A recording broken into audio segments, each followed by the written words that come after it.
From Pacifica, this is Democracy Now! We're broadcasting from Park City, Utah, from the headquarters of the Sundance Film Festival. The government says Abramoff has admitted to bribing as many as 20 members of Congress. His activities went far beyond lawful lobbying. He was the #1 lobbyist in Washington who can get you in touch with the best and most influential members of Congress.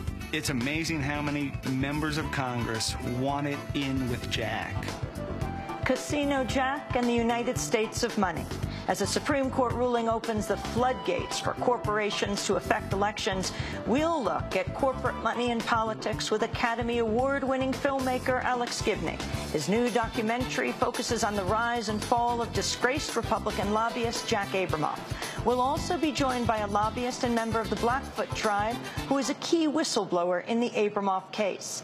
Outside the film, this is his first national broadcast interview.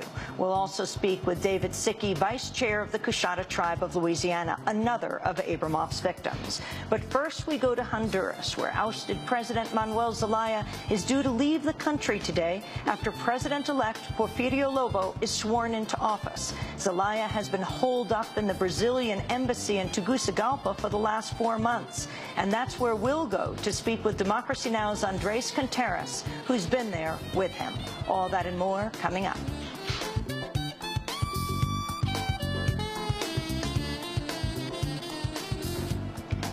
Welcome to Democracy Now! Welcome to Democracy Now!, democracynow.org, The War and Peace Report. I'm Amy Goodman. Ousted Honduran President Manuel Zelaya is heading into exile today after President-elect Porfirio Lobo sworn into office. Zelaya plans to travel to the Dominican Republic under an agreement between Lobo and the Dominican President, Leonel Fernandez. As Zelaya leaves Honduras, the Honduran Supreme Court has dismissed all charges against 6 military commanders involved in the June 28th coup that removed him from office. We'll have more from Honduras, from actually inside the embassy, with Andres Contreras after headlines.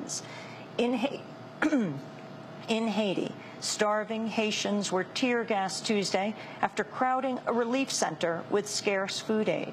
Desperate earthquake survivors had rushed to grab bags of dried grains after the center ran low on supplies for a second consecutive day.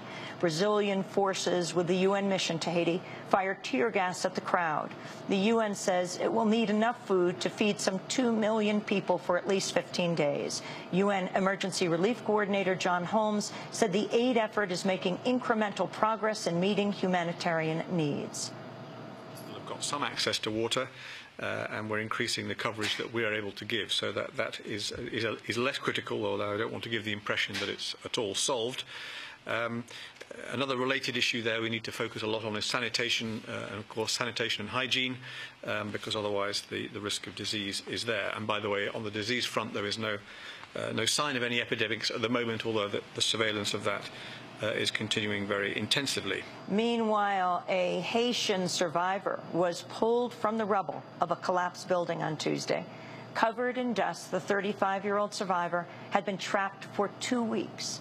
Medical workers continue to treat injured Haitians at makeshift clinics. This is U.S. Coast Guard Captain Jim McPherson. I could tell you that talking to some of the doctors, this earthquake has brought some really horrific injuries, these crushing injuries, where it's a lot of severely cut, broken arms and legs, and many times it's so severe they have to go out, and there's been many, many amputations.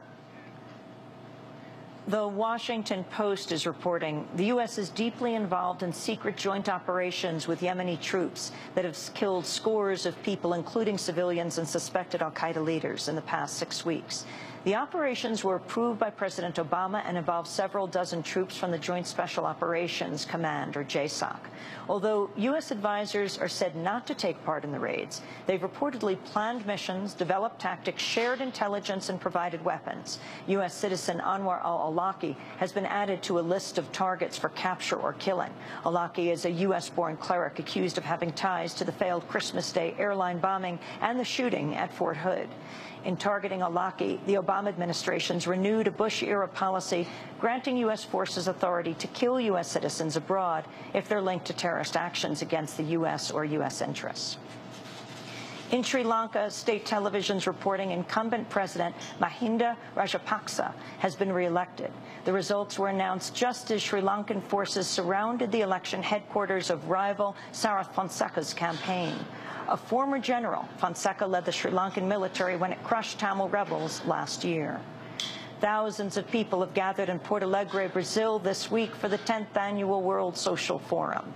The event brings together social movements from around the world under the theme Another World is Possible. It's time to coincide with the gathering of corporate and world leaders in the Swiss town of Davos for the World Economic Forum, which opens today. A former top legal advisor says he warned the British government that invading Iraq would violate international law. Testifying at an ongoing British inquiry into the war, former Foreign Office senior legal advisor Michael Wood said his opinion was ignored. He took the view that I was being very dogmatic and that international law was pretty vague and that he wasn't used to people taking such a firm position. When he'd been at the Home Office, things had often, he'd often been advised things were unlawful, and he'd gone ahead anyway and won in the courts. President Obama is set to deliver the State of the Union address tonight in Washington. Aides have already disclosed Obama will call for a spending freeze on non-military spending. The address comes one day after Democrats further downplayed hopes of passing health care legislation in the coming weeks. After a meeting with Senate Democrats, Senate Majority Leader Harry Reid said there's now no rush to pass a health care bill. Democrats lost nominal control of a filibuster-proof 60-seat majority last week in Massachusetts' special election. Meanwhile, two Democratic senators, Evan Bayh of Indiana and Blanche Lincoln of Arkansas, added a new obstacle to quick passage by announcing they would oppose bypassing Republican opposition through use of budget reconciliation. On the eve of Obama's address, new figures were released showing nearly 1 in 5 U.S. households were unable to purchase enough food at least once last year. The Food Research and Action Center says the figures underscore the need for Obama to exempt food assistance from his proposed freeze on government spending. A right-wing activist behind last year's undercover sting against the community group Acorn has been arrested for allegedly trying to wiretap the offices of Louisiana Democratic Senator Mary Landrieu. The FBI says James O'Keefe and 3 others entered Landrieu's New Orleans office disguised in construction garb and tried to bug her telephones.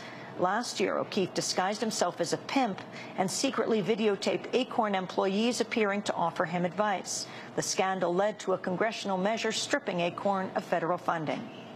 And in Washington, D.C., 13 people were arrested Tuesday at a protest outside the White House against U.S. militarism abroad. The activists lay down on the sidewalk after reading the names of Americans, Iraqis, and Afghans killed in U.S. wars.